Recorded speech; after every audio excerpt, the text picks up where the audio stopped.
So your name's Jeremy, correct?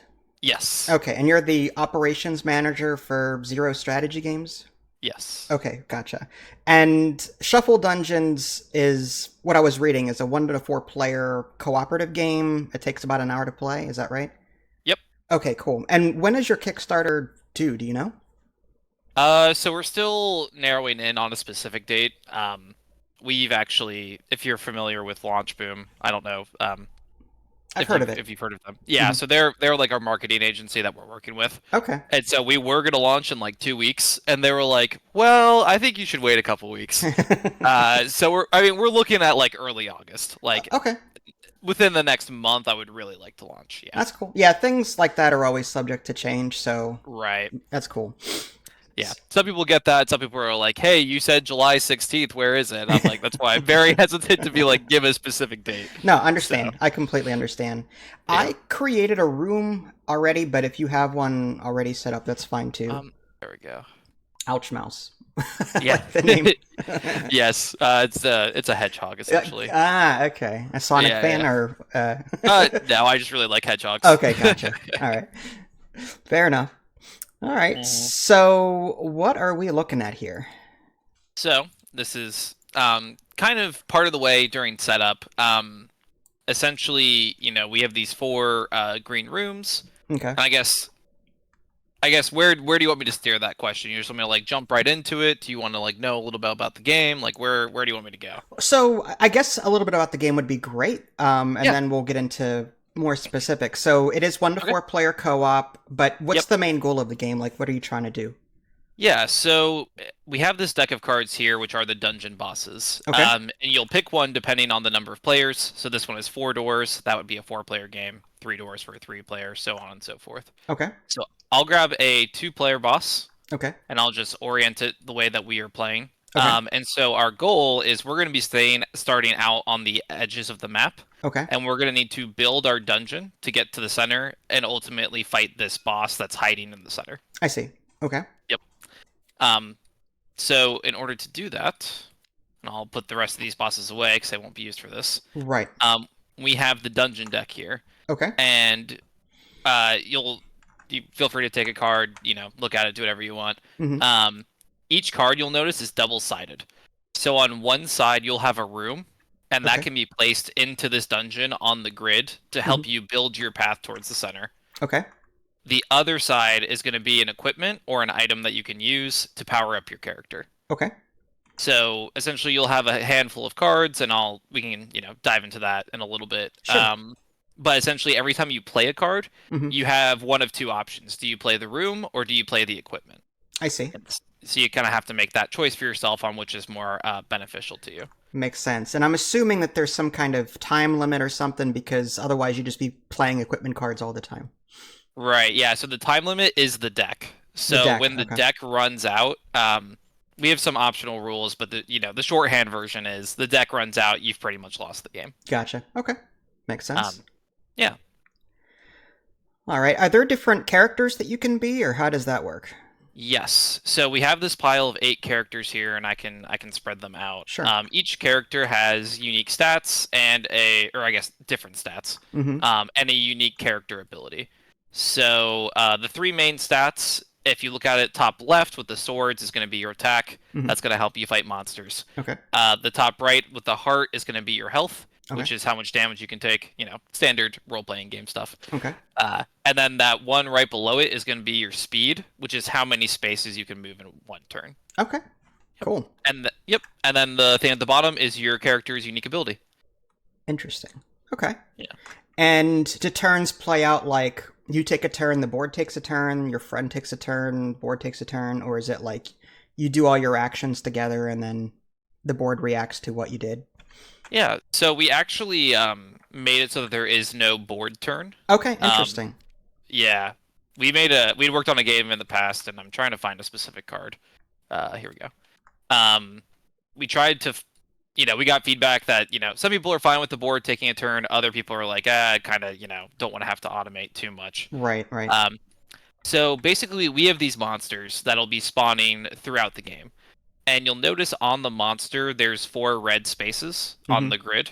Okay. So, for example, if this monster got spawned here, he is essentially threatening this room, this room, this room, and this room. I see. And so if you end your turn in any of those 4 spaces, you are forced to do combat with that monster. Okay. So it's kind of like, you can word it kind of 2 ways, like you attack the monster or the monster attacks you. Either way, it happens at the same time. It's not like it's just at the end of your turn, you do a check. Am I in an area? Yes, I have to do that fight. Okay. Yeah. Gotcha. All right. And so I guess this is set up then. It's just you get a character, you have your starting rooms, and do you start with any equipment cards or do you start with your character and that's it? So you get to start with a couple cards, and I'm going to shuffle the deck and just kind of play it out. Okay, sure. So, we're in TTS. You have a grid. It's Yep. very obvious where everything lines up. Mm-hmm. You're at a table. It's not as obvious. So we Right. had to devise this kind of method I'm about to show you Okay, for how to do that. sure. So when I'll sunset these two because obviously we're Yep. playing a 2-person game. But you essentially take the top 3 cards of this deck Mm-hmm. and you build it, and then you would place your character in that room. Okay. Or I guess I would do that, and then you would do the same over here. Ah. And So then, then in that scenario, you take that, you put your character, and then these cards become your hand. okay. Gotcha. Yep. So everyone gets to start with ideally 3 cards. If a monster was to have been drawn and in that line, then the monster would be in your way, and you get a couple less cards. Okay. But that's essentially how setup would begin. Okay. And then you get your character, and then you get whatever would have been drawn in this line. Okay. Gotcha. Is there a variant where, like, if you draw a monster, you put that back in the deck and draw again just to keep things less RNG, if that makes any sense? We used to have that rule, Mhm. but we got rid of it. Okay. The reason being, I'm trying to think of how far to go back into our development life yeah, cycle. all right. But I could tackle it easily. Yeah. Originally, these rooms that you start in were Mhm. also randomly pulled from the deck. Okay. And so it made it very difficult because, like, you could have gotten this card, which isn't very good, or you Right. could have gotten stuck in a trap. Mm-hmm. What we decided that by doing it this way, Mm-hmm. it gives you 3 possible locations to go. I see. And Okay. that way, even if you do spawn a monster like here, you can Mhm. kind of run away and maneuver around it. I see. Okay. So it's not as tricky. Makes sense. Mhm. All right. So, you start with a starting hand of 3 cards from the looks of it. Yep. Okay. And you pick a character, and so is that set up then? Like, is there anything else with that? No, that would be Okay, it. Basically, you just, shuffle the deck, pick your boss, get your cards, and you're good to go. All right. And how does a turn play out then? Yeah. So I see your hand hovering over the or near the player turn card, so you're in the right Yes. spot. Mm-hmm. So essentially, there are 6 actions that you can see here that you can do on a turn, and you can do them in any order, other than attacking will always end your turn, which you'll see in the bottom right. But otherwise, you have kind of freedom to do whatever you want. Okay. So the first thing you can do is you can play, which is kind of the core of what I've already mentioned. Mhm. You can play the front side of a card, you can play the back side of a card. You just play as many cards as you want per turn. Gotcha. Yeah, there used to be a limit, but it felt more fun to just be like, hey, you have 5 cards that you can play all 5 cards. Mhm. Like, do whatever you want. So you can play any number from your hand. Okay. You can trade, which is, if you and I are in the same room, I could pass you cards, you could pass me cards. Okay. Nothing too fancy about that. You can move. Like I mentioned, each character has that move stat, so moving from one room to the next would be 1 movement. So you can move up to your speed in a single turn. Okay. And it can be broken up, so you could do 2 spaces and then play something and then move the last space? Yep, you got it. Okay. Great. You can draw. So this one you can do at any point in your turn, but this one you can only do once per turn. Okay. So, for example, if I'm in my starting space here, I can say I'm going to do the draw action, and I would draw for each open path for the room I'm in. And an open path is any room where, like, there's a hallway, but there's no room located there. Okay. So to my left would be one, and to my right would be another one. This would not count as one because there's a room there.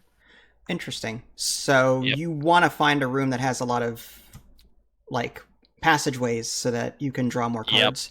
Can you Exactly. just stay there and just keep drawing cards like from turn to turn just to sort of stack your hand? You could, Mhm. but again, the deck is your timer. It is. So by doing that, you might get the best build. But if you keep, wasting all these cards, because there is a hand limit of 3. Oh, okay, okay, okay. Yeah. So you could, Hmm. but you would ultimately be then racing against the clock to get to the center and win before the game ends. Okay, makes sense. Yep. And then you can use, which is just, every power, or most cards have an ability on them. So that's a bad example. These are all bad examples. That's all good. Let's see. Is this a good example? Nope. That's not a good. What the? Why am I getting bad examples everywhere? It's all good. All right, here's one. So I haven't really gone to the room type specifically, but a lot of things have different abilities. So like this gatekeeper, Hmm. I can burn an empty room in this area to jump anywhere on the map. Okay. So I could say use the use action to use that ability. I could burn this card, which is essentially just discarding it, and Hmm. now I can jump to any room anywhere. Oh, interesting. Okay. Yes. And then the last one is obviously attacking, like I had mentioned, which will end your turn automatically. Gotcha. So this being co-op, in what ways can you help each other? Like, you said the trade action was one thing. Do you have to Yep. be near your friend to trade with them? Oh, in Yeah, the you have same to room. be in the Okay. same room. Yep. Gotcha. Okay. Yep.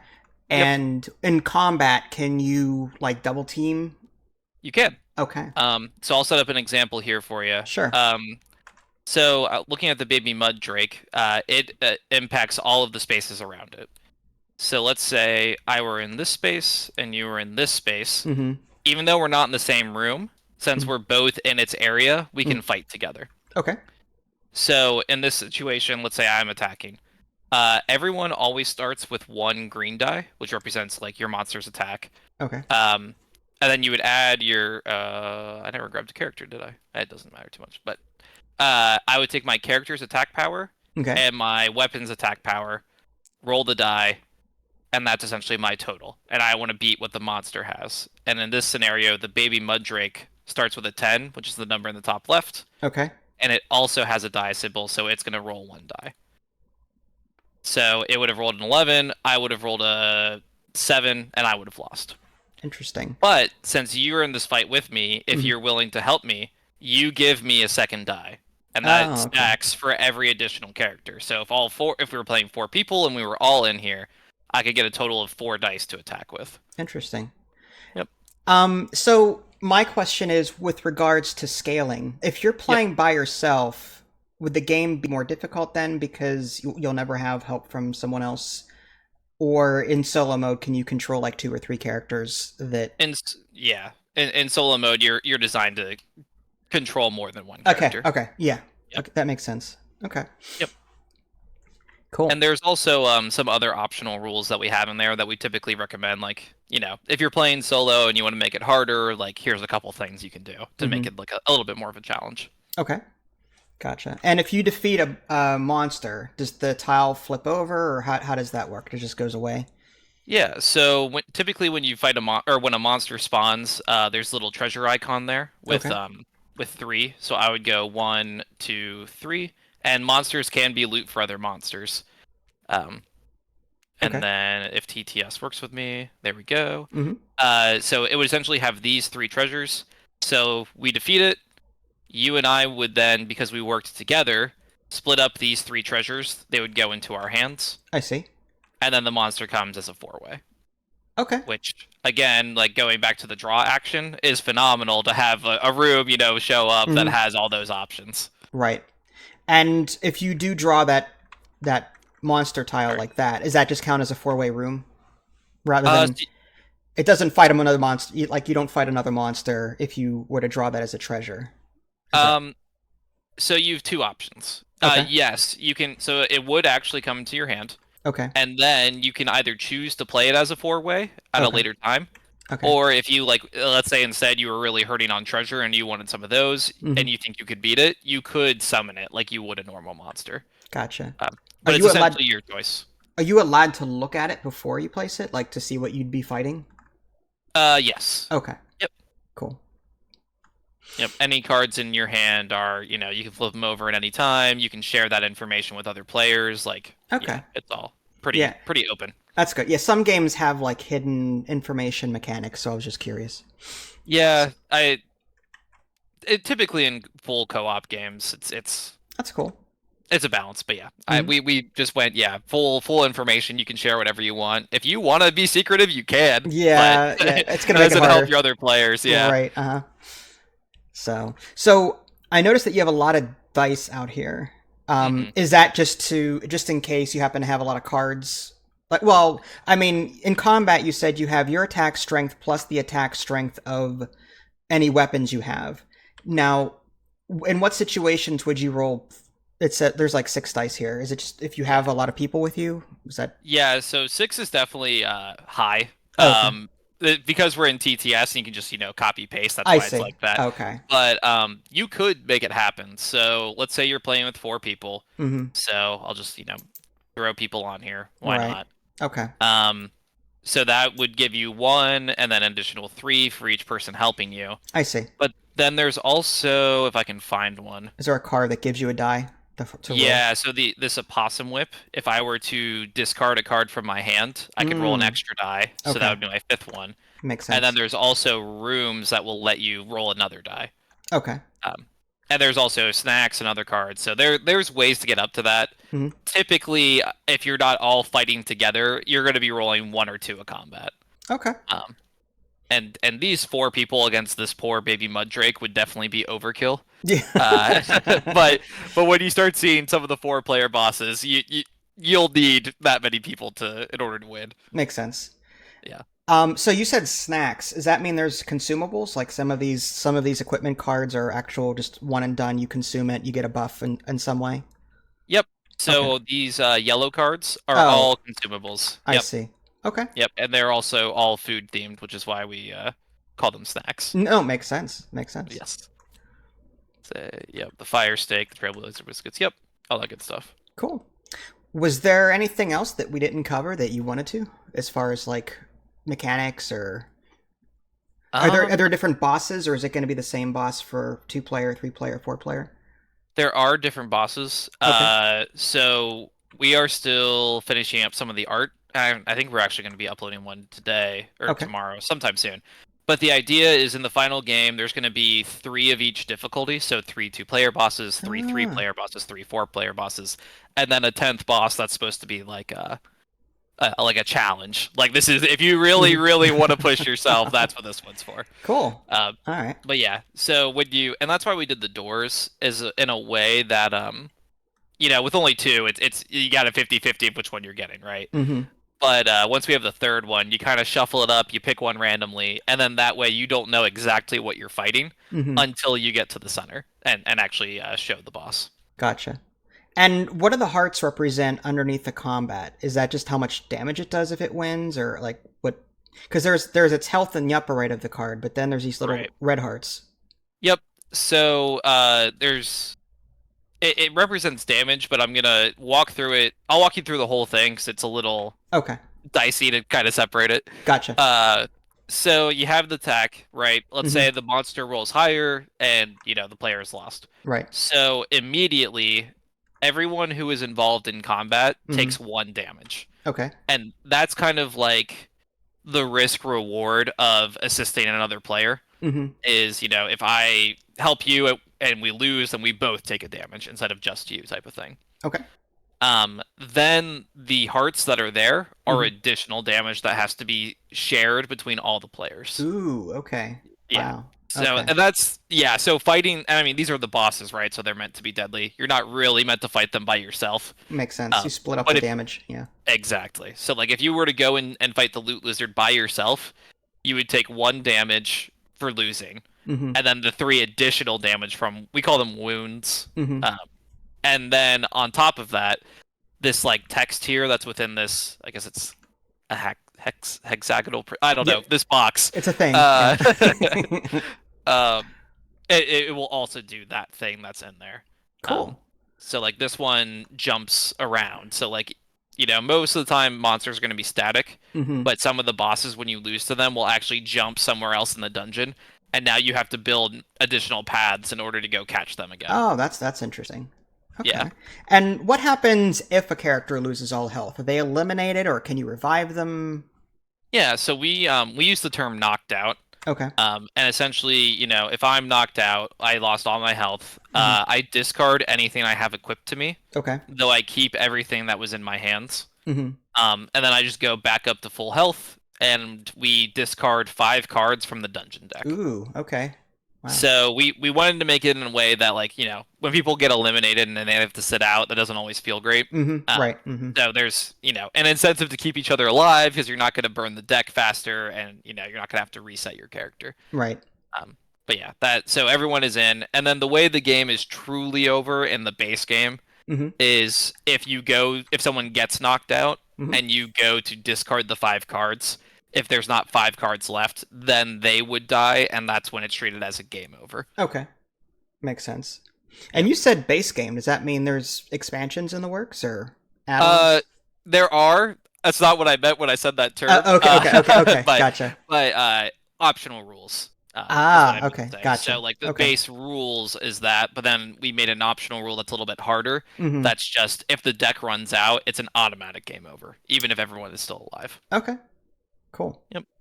And then we also added other rules that make the deck get discarded faster and amp Mhm. up the difficulty there.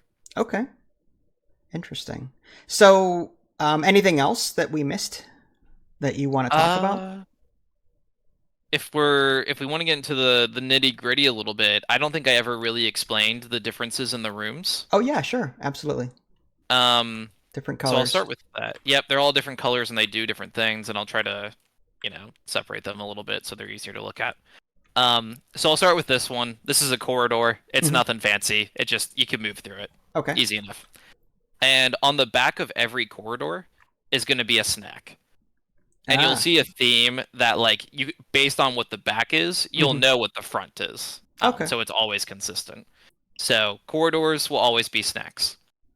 Then we have traps. So you'll see this little number. That's a hexagon. I know that. Okay. And whenever you enter the trap, you're going to roll a d6, Mhm. and you're going to add your speed to whatever that result is. Okay. If that number is equal to or higher than this number here, you get the green stuff, which will be good. And if you get less than that, you get the red stuff, which is bad. Interesting. And can traps be disabled so that you don't have to deal with them again, or? No, they reset every turn. Gotcha. So, Okay. and there's like armor and snacks and stuff like that that'll help you get through them. Okay. But yeah, typically you just kind of have to Deal with them. either go through it and Mhm. hope you can roll, or if you can't, build a way around it and Mhm. find a different approach. Okay. On the back of every, or I guess the front of every trap is going to be a weapon. Okay. Yep. Purple is going to be your wards, which will have kind of like that same little grid that the monsters have, and Okay. they'll always have a benefit of what you can do while you're within that area. Okay. Cool. So this one's nice. It's like jump to another hero's room that's in a monster's area. So if you're over here and you're like, oh, my friend's about to die, you can jump over to them and help them fight that monster. Okay. And then on the back is going to be armor. And I Uh, think weapons and armor are pretty straightforward. We Right. we know what their functions are. Typically, yeah. Yeah. And then the blue one is a shrine, which is essentially kind of just a simpler version of a ward, which is you go on the shrine, you get the ability. Okay. So this one will give you +1 speed for the turn. For the turn. Okay. Not permanently. Not Okay. permanently. Gotcha. And the nice thing about this, going back to traps, is traps are based on your speed as well. So you could always put like even though you're only getting +1 speed for the turn, that Mhm. would apply to your trap roll as well. If you ever need to try to sneak through a trap, you could. I see. So there's combine strategic that. placement with your tiles like that. You can put the gain 1 speed near the trap so that you can go through both tiles at the same time and get that +1 for the trap. You got it. Okay. Makes sense. Yep. Cool. Yeah, and then just on the other side of the shrine is a spell. Okay. These are equipment. We get a lot of a lot of questions asking if they're a one-time use. Mhm. No, you can use them every turn. Okay. And they're just like another added ability that you can do. Okay. Cool. Do they count toward your hand limit, or can you put them in front of you like a little engine builder? Like, how does that work? Yeah. Yeah, so whenever you get an equipment, and I'll move these dice out of the way a little bit. Um, we kind of designed it in a way that you have like a set order. Uh-huh. So we always put the numbers that are related next to each other. So here we have hearts and hearts, so you Okay. always put your armor on the side. Okay. It's a lot easier for traps because you definitely need those two numbers next to each other. Right, Whenever, right. or sorry, weapons. Yep. Mm-hmm. And then you just throw your spell on top. So And you're limited to one spell per character? yep, one spell, one equipment, and one armor per character. Okay. Gotcha. Yep. And then these don't count towards your hand size limit.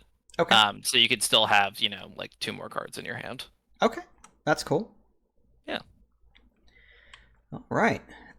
So I guess about the campaign then. Yeah. You said you're going to launch it soon-ish. Yes. Do you have like any stretch goals planned? Anything in the way of like add-ons, expansions that you want to like plug or talk about? Yeah, yeah. So there's a couple things that I'll start with the add-ons. Hmm. We have a player mat, which again, I kind of mentioned at the beginning, you don't need like a board or a map because of how you do it during setup. Hmm. It kind of establishes the grid. Hmm.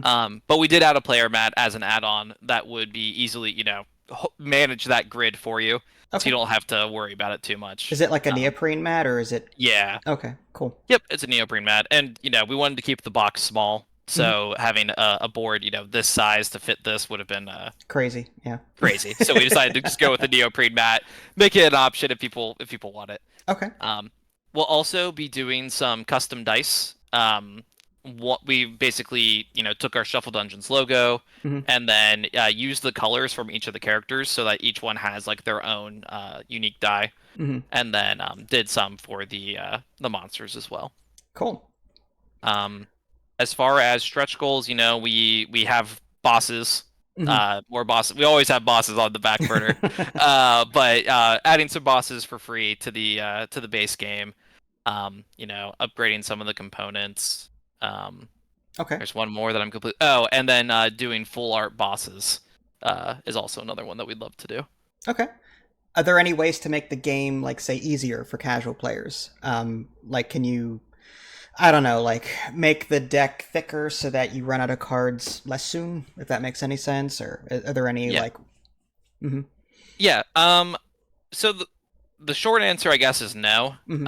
We actually kind of designed the game intentionally for casual players. Oh, interesting. So the Okay. game is, it's easy. I think it's easy. I would say the majority of the time, Hmm. we're talking about maybe an 80% plus win rate. That's good. Um, Okay.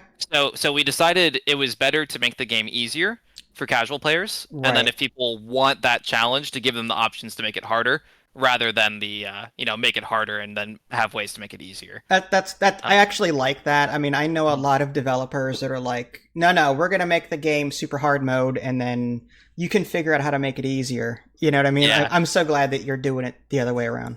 Yeah, like I most of the time when I play with my friends, we end up winning. So yeah, it always feels better, like, if you ever like something's too difficult and you have to go down to easy mode, you're like, I'm not, maybe I'm not good enough for this game, but Hmm. it feels better, to be like, oh, I'm so good at this game, I need a harder challenge. It's Right. just like a different mindset.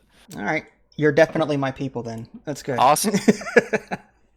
Well, anything else that you want to talk about or plug? I mean, I can't think of anything, but I think that's that. I mean, without getting, super nitty-gritty into the mhm. details, I think that's a good summation of the game. Awesome. Well, thank you so much for doing this, and I'll post the video soon after I get done editing it. So feel Mhm. free to use it on your Kickstarter if you think it's gonna help you. Yeah, that sounds great. And yeah, I appreciate you reaching out and taking the time to do this with me. Yeah, same here. Well, I hope I didn't spend too much of your time. I know you have to get back to weeding or gardening, whatever it is you were doing, but No, it's all good. Like I said, I appreciate the little reminders because just also coming back from Origins, I feel like I'm still, playing catch up constantly. I've never Um, been to an Origins just because I can't travel. So, like, mhm. is that a lot of people? I'm assuming it's just chaos. Yeah, I mean, so it was chaos. I won't Yeah. say that it wasn't, but like I've also gone to PAX Unplugged, which is I think about 1.5 to 2 times the size. Oh wow. So it wasn't as hectic as I was expecting, but Hmm. it's also a lot longer because I mean, we left on Tuesday and we got Mhm. back the following Monday. Oh my So gosh. yeah, it was a long trip, a lot longer than I'm used to. Hmm. But it was a great time, and it was awesome to meet fans and show people the game. I had a couple of people come up to me because we started doing ads, and I'm holding up the Shuffle Dungeon box, Hmm. and they come up and be like, "Are you the guy who holds the Shuffle Dungeon box?" And I'm like, "Yeah, that's me." So it's like weird to like get noticed and stuff like that. Uh-huh. So, But all right. yeah, it's a good time. Awesome. Well, I'm glad you had a good time. Yeah, All right. Well, thank you so much. And if you don't mind, I'll keep in touch with you just to see how you're doing and, how the game's progressing and stuff. So, um, absolutely. all right. I'll email you in a little bit and send you a link whenever the video is all good and done. All So, right. Yeah, sounds great. Thanks so much. yep. You have a good one. Yep, thanks, you too. Take care. Bye. Yep, bye.